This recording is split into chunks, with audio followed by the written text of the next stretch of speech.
boleh saya tahu nama Bapak siapa? Saya Abdurrahim. Abdurrahim. Abdurrahim usianya berapa Pak? 58 tahun. Bapak tinggalnya di mana Pak? Di Jalan Dirgantara. Bapak masih di Bandung? Iya. Di Bandung ya Pak. Bapak masih kerja atau mungkin udah pensiun? Sudah pensiun. Udah pensiun Pak. Baik. Setelah ini mungkin saya akan mengajukan beberapa pertanyaan yang mungkin bersifat lebih pribadi. Saya harap Bapak bisa terbuka karena ini penting demi penegakan diagnosis penyakit Bapak. Apakah Bapak bersedia? Bersedia. Baik. Jadi Bapak datang dengan apa Pak? Saya sesak nafas dan sering sesak nafas. Sering nafas ya, sering sesak nafas ya Pak. Nah, sesak nafasnya ini kalau misalnya habis melakukan aktivitas berat itu kayak sesak nafas atau gimana? Iya, seperti itu. Kadang-kadang malam juga kebangun. Oh, suka kebangun malam ya Pak, sesak nafas itu. Kalau tiduran, apakah makin parah sesak nafasnya atau gimana Pak? Agak, cuman kalau agak setengah tinggi badannya Membaik. mendingan. Selain itu ada keluhan apa lagi Pak? Mungkin juga sering hipertensi kayaknya, soalnya rada-rada. Bapak udah pernah cek tekanan darah juga ya Pak? Iya. Terakhir berapa Pak? 140 lebih. 40 lebih. Dan dulu pernah kayak gini Pak? Pernah kayak gini. Bapak keluarganya sih ada penyakit jantung, diabetes atau Ada, udah meninggal. Oh, yang udah meninggal yang penyakit jantungnya. Terus ada hipertensi juga ada. Ada. Baik, Bapak, maaf ya Pak, sebelumnya Bapak merokok? Iya, sedikit sih. Terus minum alkohol juga Pak? Soft drink paling. Soft drink, oke. Apakah Bapak lagi mengonsumsi obat tertentu? Iya. Lagi mengonsumsi obat tertentu atau ada alergi obat Pak? Gak ada sih. Nggak ada ya. Jadi baik, setelah ini saya akan melakukan beberapa pemeriksaan fisik. Mungkin ada sedikit kekurangan karena nanti Bapak akan membuka baju Bapak dan saya akan mengikuti Bapak. Tapi ini penting demi penegakan diagnosis penyakit Bapak. Apakah Bapak bersedia? Sedia demi kesehatan. Baik, Bapak bisa lepaskan bajunya dan berbaring di bed. Saya akan cuci tangan terlebih dahulu. Akan melakukan pemeriksaan fisik. Pertama, saya akan melakukan inspeksi. Dari inspeksi, bentuk dadanya simetris, tidak ada pembengkakan, tidak ada luka, tidak ada bentuk yang abnormal seperti barrel chest. Untuk nafasnya juga simetris, tidak ada nafas tertinggal. Selanjutnya saya akan melakukan pemeriksaan palpasi. Bapak bisa nafas seperti biasa ya Pak? Baik, nafasnya juga simetris, tidak ada nafas tertinggal. Selanjutnya saya akan melakukan pemeriksaan palpasi. Bapak bisa untuk ictus cordisnya 2 jari medial dari midclavicular sinistra terabak. Selanjutnya saya akan melakukan pemeriksaan perfusi. Pertama, menilai batas jantung kanan dari linea midclavicular kanan, lalu diperfusi ke arah caudal sampai terdapat perubahan dari sonor ke redup. Kemudian 2 jari kranial diperfusi ke arah medial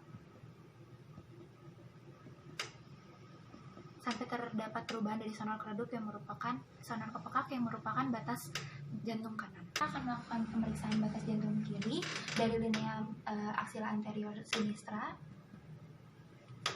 diperfusi ke arah caudal sampai terdapat perubahan dari sonor ke redup yang merupakan batas paru dan lambung. Kemudian 2 jari kranial lalu diperfusi ke arah medial sampai terdapat perubahan dari sonor ke redup yang merupakan batas relatif jantung paru. Kemudian dilanjutkan sampai terdapat perubahan dari sonor ke pekak yang merupakan batas kiri jantung. Selanjutnya saya akan melakukan pemeriksaan batas atas jantung dari linea sternalis kiri, diperfusi caudal sampai terdapat perubahan dari sonor ke pekak yang merupakan batas atas jantung. Ya. Kemudian saya akan melakukan pemeriksaan pinggang jantung dari linea parasternal kiri, diperfusi sampai terdapat perubahan suara dari sonor ke redup yang merupakan pinggang jantung. Saya akan melakukan pemeriksaan kontur jantung, yaitu diperfusi dari lateral ke medial sampai terdapat perubahan suara. Kemudian dari sebelah kanannya, sebelah kiri,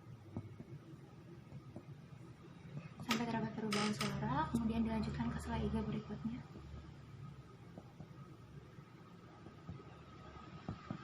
Sampai terdapat perubahan suara, kemudian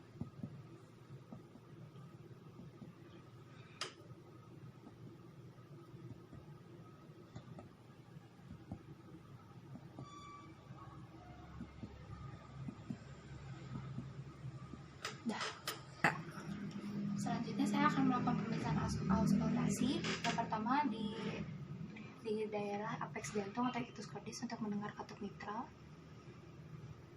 Kemudian di sela IGA 4-5 di garis sternal kiri untuk mendengar katup trikuspid. Kemudian di sela IGA 2 untuk mendengar katup aorta, dan di linea sternal kirinya untuk mendengar katup pulmoner.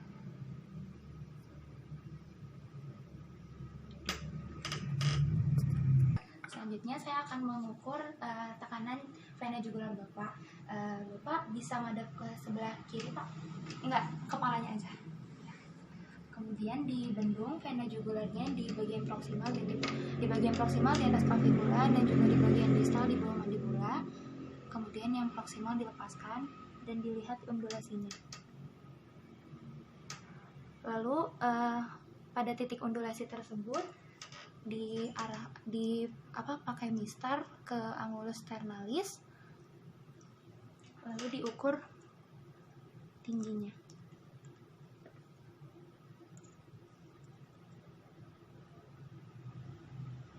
Baik, didapatkan hasil 5 plus 2 cm H2O. Normal ya, Pak? Selanjutnya saya akan melakukan pemeriksaan Trendelenburg atau Brody.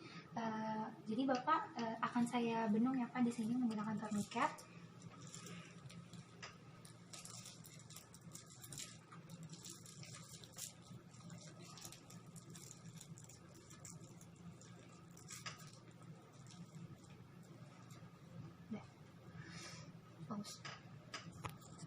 Baik, jadi Bapak ditahan ya, Pak, 30 detik berdiri seperti ini. Kemudian setelah 30 detik diamati perubahan pengisian venanya. Dalam 30 detik vena lalu dilepas oklusinya. Normal ya, Pak? Nah, baik, Bapak pemeriksaannya telah selesai. Jadi berdasarkan anamnesis dan pemeriksaan fisik tadi, saya curiga ke arah gagal jantung ya, Pak. Tapi saya perlu menambahkan medisnya melalui pemeriksaan panjang dan juga pemeriksaan radiologi. Jadi sampai saat ini belum terlihat. Tapi untuk sementara ini mungkin Bapak bisa dikurangi ya, Pak, rokoknya, terus lebih banyak olahraga, terus makanannya juga dijaga ya, Pak. Bapak pasti suka makan asin-asin gitu ya, Pak ya. Baik, ada yang ingin ditanyakan, Pak? Untuk sementara belum, dan tidak ada pertanyaan. Terima kasih ya, Pak, semoga cepat sembuh. Makasih dokter.